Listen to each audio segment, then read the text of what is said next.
Ekonom BCA David Sumual mengatakan penurunan pada angka kemiskinan dipengaruhi oleh pemulihan ekonomi yang sejalan dengan digitalisasi yang mampu menjangkau siapapun.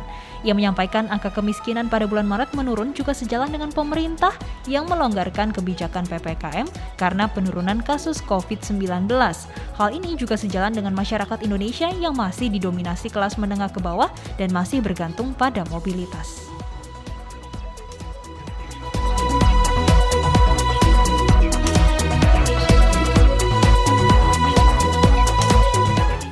Lantas bagaimana update terkait data BPS DKI Jakarta untuk angka kemiskinan yang dikabarkan naik? Kita langsung saja berdialog dengan Kepala BPS DKI Anggoro Dwi Cahyono yang sudah tersambung melalui telepon MG Radio. Selamat pagi Pak Anggoro, sebelumnya terima kasih sudah meluangkan waktunya untuk bergabung bersama kami di MG Radio. Pak Anggoro, boleh dijelaskan update terbaru dari BPS DKI, berapa persen sih Pak total penduduk miskin di DKI Jakarta? Selamat pagi Mbak Jessica. Sebelumnya saya mengucapkan terima kasih atas kesempatan bisa berdialog di Radio MG ini ya, Mbak Jessica. Kami BPS sudah melakukan rilis kemarin tanggal 15 Juli tahun 2022 terkait dengan angka kemiskinan hasil Survei Sosial Ekonomi Nasional atau Susenas Maret 2022. Kami mencatat bahwa persentase penduduk miskin di Jakarta yaitu sebesar 4,69% atau 502,04 ribu orang. Saat ini merupakan penduduk miskin. Jadi pada kondisi ini di bulan Maret 2022 ini ya, bahwa tadi saya sudah sampaikan bahwa penduduk miskin sebesar 4,69 dibandingkan dengan periode September 2021 ini naik sedikit ini, tipis 0,02 persen poin atau bertambah 3.750 orang. Tapi namun demikian dibandingkan dengan posisi bulan Maret tahun 2021 turun 0,03 persen poin terhadap Maret. Nah ini 2021. Ini perlu saya jelaskan bahwa terkait dengan persentase penduduk miskin ini ya, kami melakukan survei selama setahun ini ada 2 kali. Ya, jadi pada posisi bulan Maret dan bulan September. Jadi setiap tahun kami menyelenggarakan Susenas 2 kali, bulan September dan bulan Maret atau bulan Maret dan bulan September. Dan ini kita bisa bandingkan tadi bahwa persentase penduduk miskin di posisi bulan Maret 2022 sebesar 4,69% atau naik tipis dibandingkan September 0,02 persen poin. Tapi menurun dibandingkan dengan Maret 2021 sebesar 0,03 persen poin. Begitu Mbak Jessica. Namun demikian kalau dibandingkan dengan tadi yang disampaikan oleh terkait dengan kemiskinan nasional masih jauh lebih rendah ini. Nasional pada posisi Maret 2022 sebesar 9,54%. Demikian terkait dengan hasil dari Survei Sosial Ekonomi Nasional Maret 2022 DKI Jakarta ini, Mbak Jessica. Pak Anggoro, apakah ini ada hubungannya dengan adanya pandemi COVID-19 pada 2 tahun terakhir, kemudian ditambah dengan adanya inflasi saat ini, Pak? Betul Mbak Jessica, memang kalau kita terkait memperhatikan konfirmasi ya terkait dengan COVID-19 ini, memang pertumbuhan ekonomi kita berbanding terbalik dengan terkait dengan yang terpapar dengan COVID ya. Ketika meningkatnya posisi COVID ini akan menurunkan terkait dengan pertumbuhan ekonomi, itu yang membuat terkait dengan adanya sedikit penurunan peningkatan penduduk miskin. Namun memang juga di samping itu kenaikan harga-harga di terkait dengan yang di DKI ini cukup lumayan kalau dibandingkan antara Maret dengan posisi September gitu. Inflasi memang ada inflasi yang cukup lumayan ketika melihat posisi Maret dibandingkan dengan harga-harga dibandingkan dengan bulan September ini. Bu Jessica ya, Mbak Jessica. Jadi benar demikian gitu adanya. Pak, tapi kan saat ini sudah sejalan dengan pemulihan ekonomi, namun posisinya saat ini memang agak naik sedikit dibandingkan September. Melihat dengan adanya potensi di satu sisi kita melihat ada resesi, meskipun potensinya di Indonesia hanya 3%, Pak. Ini akan ada kemungkinankah, Pak, kalau angka kemiskinan akan bertambah lagi atau seperti apa, Pak? Eh, Kalau kita bicara tentang kemiskinan, kita tidak terlepas dari sisi dua hal gitu ya, dari sisi pendapatan maupun dari sisi garis kemiskinan itu sendiri. Nah, garis kemiskinan itu sendiri baik makanan non makanan itu juga sangat bergantung kepada kondisi harga-harga ya. Ketika peningkatan harga-harga begitu tingginya, hingga akhirnya meningkatkan garis kemiskinan, itu membuat pada sisi di mana masyarakat penduduk miskin yang relatif ada di level bawah akan tentu saja akan masuk ke dalam posisi di bawah garis kemiskinan tadi, dan akhirnya kita pada posisi itu statistik menganggap bahwa penduduk tersebut masuk dalam kategori penduduk miskin begitu, Mbak Jessica. Tapi untuk bulan Juli ini melihat potensi kenaikan adakah, Pak? Dari sisi yang berita-berita yang saya baca itu memang ada perkembangan akan ada perkembangan harga-harga kebutuhan pokok masyarakat di DKI Jakarta ya. Namun sampai saat ini kami masih mencatat masih relatif tidak begitu begitu mengkhawatirkan gitu, masih stabil. Namun demikian kalau seandainya kebijakan terkait dengan beberapa tarif terkait dengan tarif listrik, air dan sebagainya itu meningkat, itu tentu saja akan berimbas kepada komoditas yang lainnya, terutama terkait dengan komoditas makanan bahan pokok gitu, Mbak Jessica, sehingga ya itu yang kita harapkan mudah-mudahan bisa pemerintah tetap bisa menjaga stabilitas dari harga-harga sampai dengan posisi sekarang ini ya, Juli ini. Baik, berarti kita juga menunggu bagaimana pemerintah tetap mengendalikan harga untuk mengendalikan inflasi. Pak, di satu sisi Betul. kita juga melihat bagaimana dampak PPKM dan juga pembatasan lainnya terkait dengan COVID-19 ini terhadap mobilitas, yang mana ini juga berdampak pada angka kemiskinan sebetulnya ya Pak. Sejauh ini kalau di Betul, Mbak. DKI Jakarta seberapa besar sih dampak dari pembatasan ini terhadap angka kemiskinan ini, Pak? Eh, kita dari sisi angka saya belum bisa menghitung terkait dampaknya gitu ya, Mbak. Tapi pada intinya tadi saya sudah sampaikan bahwa ketika terjadi PPKM PPKM level 2, 3 dan seterusnya ya, itu tentu saja tadi saya sudah sampaikan juga bahwa dengan pembatasan mobilitas tadi membuat akhirnya perekonomian kita juga sedikit terganggu gitu. Jadi itu yang membuat akhirnya dengan demikian membuat juga dampak ke sisi di mana pada posisi ya relatif mempengaruhi kondisi kemiskinan yang ada di setiap wilayah begitu. Demikian Mbak Jessica. Tapi Pak Anggoro, bisa dikatakan saat ini sebetulnya angka kemiskinan sudah menurun ya Pak dibandingkan periode sebelumnya. Iya Mbak.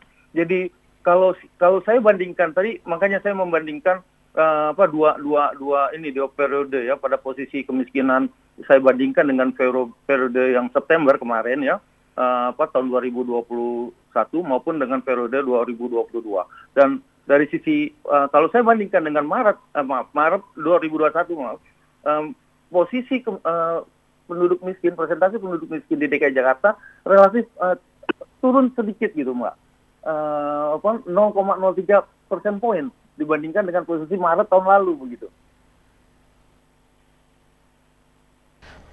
Tapi kalau dari sisi ketimpangan Pak di DKI, bisa dijelaskan sebetulnya indeks ketimpangan ini tuh apa sih Pak? Gini ya, Bapak sekalian ya, Mbak Jessica, bahwa memang kami juga sudah merilis selain tadi persentase kemiskinan, juga kami juga menyampaikan terkait dengan ketimpangan pengeluaran penduduk yang diukur menggunakan Gini rasio gitu ya. Pada periode ini Maret ini ya 2022 sebesar 0,423 dan ini angka ini meningkat 0,012 poin jika dibandingkan dengan Gini rasio September 2021 yang sekitar 0,411. Angka ini juga meningkat 0,014 poin dibandingkan dengan Gini rasio Maret 2021 yang kami mencatat 0,409.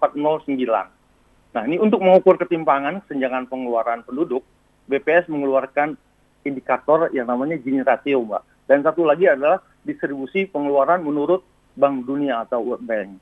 Nah, koefisien Gini rasio didasarkan pada kurva Lorenz nih, yaitu sebuah kurva pengeluaran kumulatif yang membandingkan distribusi dari nilai pengeluaran konsumsi dengan distribusi uniform seragam yang mewakili persentase kumulatif penduduk.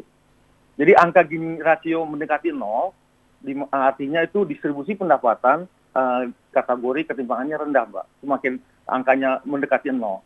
Tapi sebaliknya, bila angka Gini rasio mendekati 1, berarti ketimpangannya pendapatan semakin tinggi.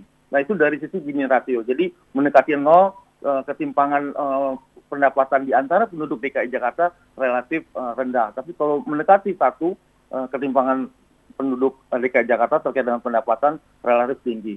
Kemudian satu lagi, ada distribusi pengeluaran menurut Bank Dunia, Mbak.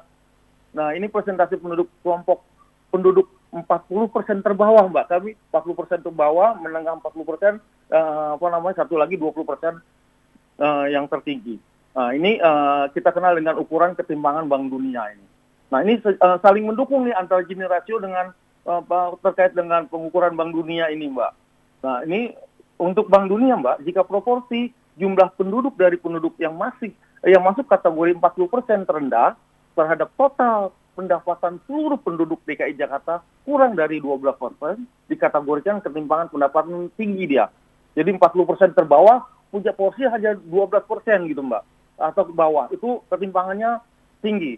Namun jika proporsi pendapatan penduduk yang masuk kategori 40% terendah terhadap total pendapatan seluruh penduduk antara 12 sampai 17% dikategorikan ketimpangan pendapatan sedang atau menengah. Dan ketika pada posisi penduduk kategori 40% terendah terhadap total pendapatan seluruh penduduk lebih dari 17% dikategorikan ketimpangan pendapatan rendah. Nah, ini pada posisi di mana pada posisi Maret ini, Mbak, distribusi penduduk pada kelompok pengeluaran 40% terbawah turun 0,42% poin menjadi 16,60%. Ini kelihatan bahwa ada sedikit kenaikan dari Gini rasio tadi, Mbak, yang saya sebutkan. Ada kenaikan Gini rasio atau ketimpangan yang sedikit meningkat di DKI Jakarta ini karena ada sisi penurunan kelompok pengeluaran 40% terbawah, turun 0,42%. Nah, ini dibandingkan September yang lalu, Mbak, 2021. Kami mencatat 17,02.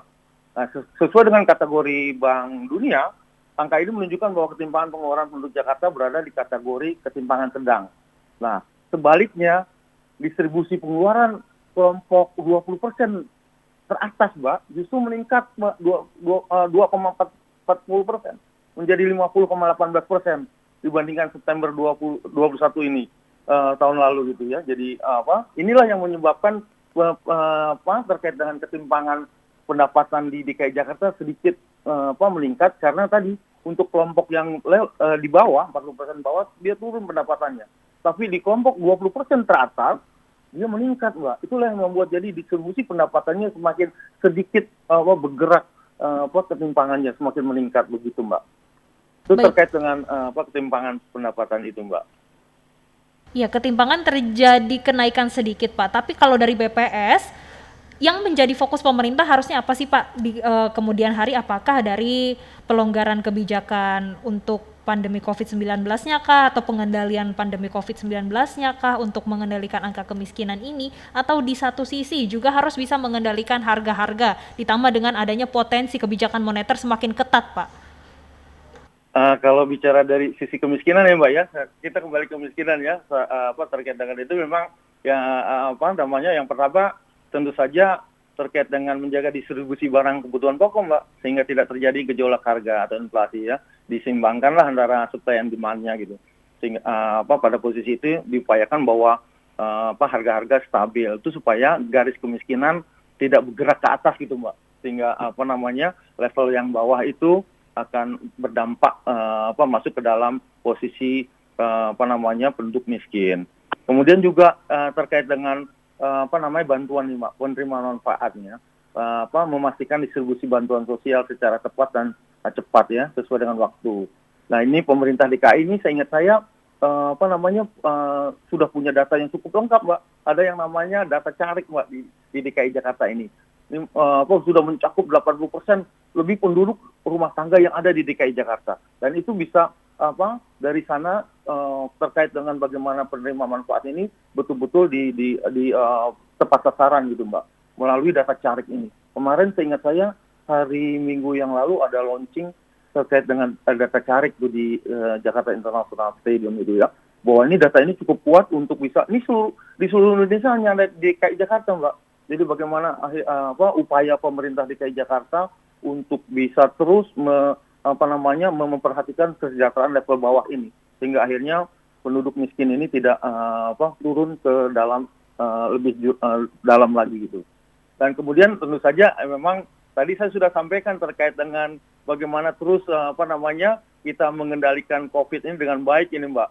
Ya, kita terus menerus berupaya untuk melakukan terkait dengan vaksinasi, kemudian juga menjaga kampanye terkait dengan inilah disiplin terhadap protokol kesehatan masyarakat DKI Jakarta ini, Mbak, sehingga terkait dengan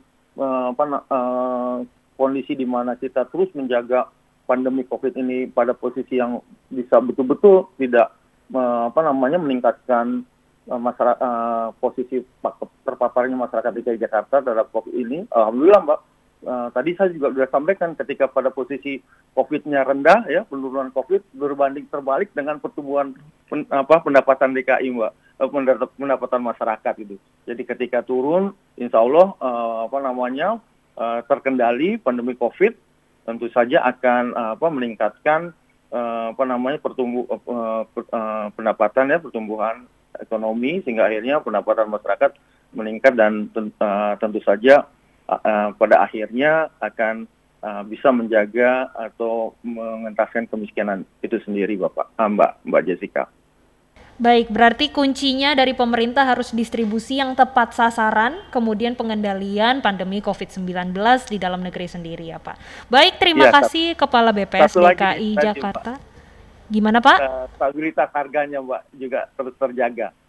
Ya. Betul, stabilitas harga ya, mengendalikan inflasi dari pemerintah ya, Pak. Iya, betul, Mbak Jessica. Baik, terima kasih atas penjelasannya Kepala BPS DKI Anggoro Dwi Cahyono yang sudah bergabung bersama kami pada pagi ini. Salam sehat Bapak, selamat kembali bertugas. Sampai berjumpa kembali, nanti kita bincang-bincang lagi ya, Pak. Boleh, Mbak Jessica, terima kasih sekali lagi atas kesempatan ini ya, Mbak Jessica. Siap Bapak, sehat selalu. Sehat ya. Salam sehat dan bahagia selalu, Mbak. Bahagia selalu, Pak.